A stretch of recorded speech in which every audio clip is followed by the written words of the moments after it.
Chris Hennessy here from eXp Realty, and today I'm going to be talking to Jason Musselman on my team about how to win as a buyer in this competitive market.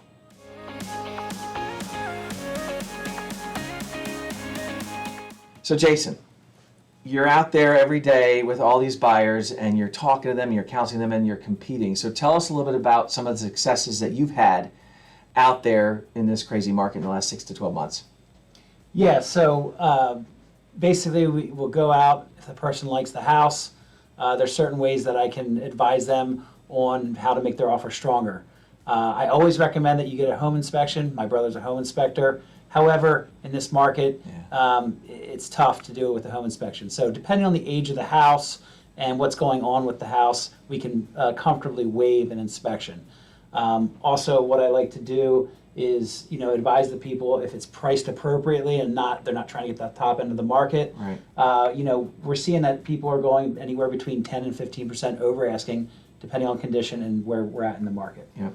So $500,000 house more than likely is going to sell for 550 or more. Yeah. And so I talk to my buyers about that up front so that they know what they're getting into, so there's not a surprise when I give them this number. That Exactly, they're not in shock. They're not in shock. There's a couple other things that you've done that has great success, like when you're writing the contracts. Talk about some of the things that you can throw into the contract that are going to show the seller it's a little beneficial to take your offer versus the other one.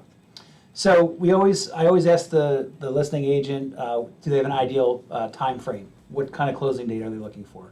Also, we can give them transfer tax, pay the transfer tax for them, because that's money that won't come off of a low appraisal. Also, in the event of a low appraisal, how much is my client willing to put into the low appraisal, if there is in fact one? Yeah, and in the state of Pennsylvania, 1% is the transfer tax that the sellers has to pay and the buyers. So the buyer's saying to the seller, hey, we'll pay your 1%. That puts 1% back in the seller's pocket, which is awesome. So in my example of $500,000, that's $5,000. Yeah, and that's meaningful. That's actually a great way to do it. Some of the other things that you've talked about, just like you talk about waiving inspections, you talk about the transfer tax, giving them the settlement date. What about appraisals and stuff like that? When we're seeing these escalated prices, what are some of the things that you've been able to do to take that worry away from the seller? As far as low appraisals, we'll offer some sort of money towards a low appraisal, depending on the qualifications of my client and what they're willing to do. Right, right. I've been pretty good with appraisals as far as the areas, and depending on the property itself. I've had a couple low appraisals, but for the most part, everything's been coming in pretty good. Yeah, that's awesome. I think one of the things that we've all experienced is that this market is just so fast and so intense that you don't want to go this alone. Like working with Jason and myself on our team, we've got a great team. We have 3 other team members.